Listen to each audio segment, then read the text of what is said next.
Like every living thing that lives and dies, language dies when the last speaker dies without transferring the language to the next generation. International Mother Language Day, instituted by UNESCO, is a day to remind the world that language is an essential part of life and the tool to express one's thoughts. Kovo, Ado, Oli, Odo, Novio, Culture to, Creative Arts to, Tourism to, Yakata Mifo, Akbar. As part of the Silver Jubilee celebration of International Mother Languages Day, the Bureau of Ghana Languages embarked on a 10-day activity ahead of the main celebration on the 21st of February 2025. Well, when we talk about mother languages, we have two things here I want all of us to understand. Language is acquired and language is also learned. Now, the acquisition aspect has to do with the informal way by which the child is able to pick the language. So you realize that when mothers give birth, the children learn from them the languages that they speak to them. And so in that case, they think in that language. And that is how come we say that mother tongue is key when it comes to the mental development or the cognitive development of the child. The mother tongue is supposedly the most important language of the child at that level. So if we're talking about a direct relationship between language and cognition, the mother tongue, of course, will play a very important role in there. Whatever I'm able to do, the language allows me to be able to do that because it makes me to communicate, to link up my environment with whatever I want to say. So that's the whole idea, that it facilitates things for me. I want to solve a problem, then I'm saying, like it says, 1 + 1, the person 1 + 1, that's in English. Now when I say it in what the child really understands and has learned, in the way he's able to express himself, the words that he's familiar with, the environmental thing that I use, if I'm now go and pick a stone in the area or a particular seed in the area that he used to, and I add it to, he's able to conceptualize it better because the language that has expressed it. Languages matter. Languages must also be made to grow and to develop. So the important thing here is that every language under the sun is very much important, and we must put value on them by speaking them, by reducing them into writing, by reading them, and by teaching the future generation our languages. All activities emphasized its mandates to preserve and promote the diverse Ghanaian languages. Education and donation were a big part of the lineup, donating volumes of Ghanaian language books to some schools in Accra and to Ghana Library Authority to be distributed to libraries across Ghana. The job doesn't end there. Parents, teachers, policymakers, and the entire Ghanaian community have a role to play in the preservation and promotion of the mother languages in Ghana. The insightful podcast conversation with language experts educates us all. I mean, it is nonsense for anybody to say that learning one language might affect other languages. You know, again, educationists all know that you begin with what you know and then learn new things. What we are saying that general, our attitude to our own languages is to extend that even officialdom, the elites, have a certain attitude. It is this thing that translates into this kind of statement like it will influence, because people want to find a reason why they should teach the English and not the Ghanaian languages. Because some data in Volga there. And you could see especially private schools, they say, oh, we don't allow English because it's interfering their thing. We don't, and they just say it to you. We don't allow it to be spoken here. So it is that attitude that they carry. It's not the truth.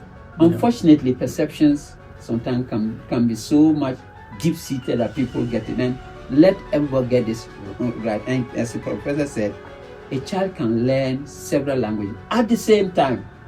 And if the child gets to school, because the child already had some experience as far as the language being spoken home to him or her, is concerned, the child is supposed to be taught straight away in that language.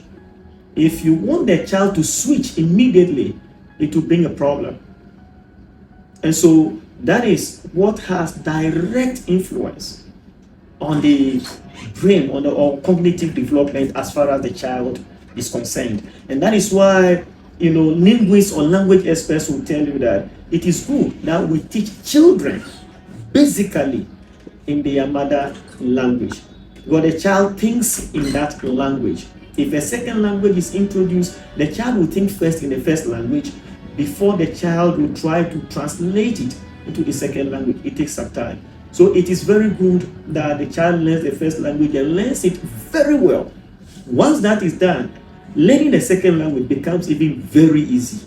When it comes to mother languages, what role does technology play? Is it important? Is it something we should consider? Is it an area that we should even look at, considering the fact that language is the virtual identity of human beings? Is there a role in Ghana especially that technology will play when it comes to promoting and preserving our languages? I believe that with all the new technologies, there's going to be even more. And if there's a lot of education on it first, and then also collaboration, so that you are the mathematician, I am the language person, this person is the medical doctor, then we can really sit there and develop these systems that will really work. I really see a lot of potential. We just need to be able to know where to look. Maybe government needs to be able to also step into that space and say, okay, now we're going to give this some funding. We're going to give funding that is competitive, that is going to compel people to, institutions as well, to all wake up and say, okay, there's a little funding, let's go into this. Let's see which languages we can use, which languages can be developed. And I only think that it will only go up. I believe that it should be. So on the one hand, we will not be able to exchange ideas the way that we should with the current technology, simply because we don't have any presence there. And we will not be able to develop the way that we should, because our aspirations, our hopes, our desires, what we think this world should be, they are all encapsulated in our languages. And so if there's no space for our languages in the digital world, then it means that we can't carry our dreams to the digital world. It will always be a dream deferred. It will always be someone else's dream that we are pursuing. And our languages will be left behind. Our languages will be relegated only to home. Only when you go to your hometown, that's when you use your language. But your language stays with you, even if you don't live in the village. So it will not be competitive. Even more importantly, we cannot contribute to global development in any way because we have left the tool for thinking behind. It doesn't have any presence in the digital age. So it's a very, very serious issue that we need to deal with. My colleague mentioned documentation and storage. Now this is the most effective way to store anything because it doesn't take up much space.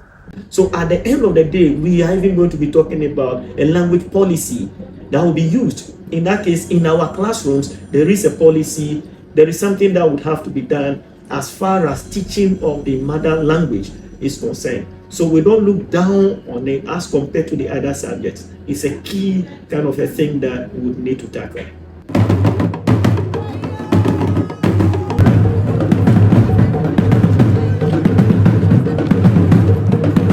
On the big day, the pomp and pageantry of International Mother Language Day celebration echoed the need to transfer our mother languages to the next generation to help preserve the various Ghanaian cultures encapsulated in the various local languages.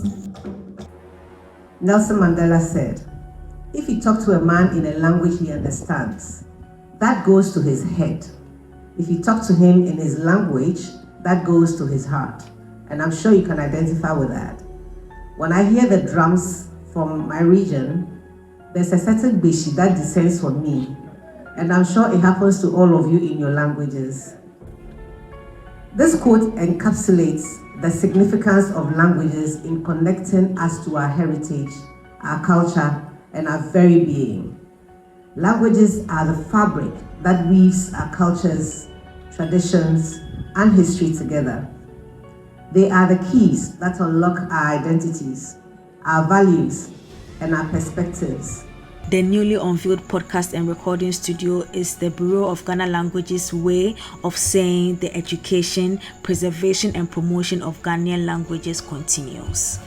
It is therefore our responsibility to preserve and promote our languages, not just for the benefit of individual communities, but for the benefit of humanity as a whole and for posterity. Therefore, as we celebrate the Silver Jubilee of International Mother Language Day, we must also acknowledge the progress made in promoting linguistic diversity and multilingualism. And there's absolutely nothing wrong with speaking all our languages if you can. Put your mind to it. Akwana milo, miawiva onyo, miawiva dokto.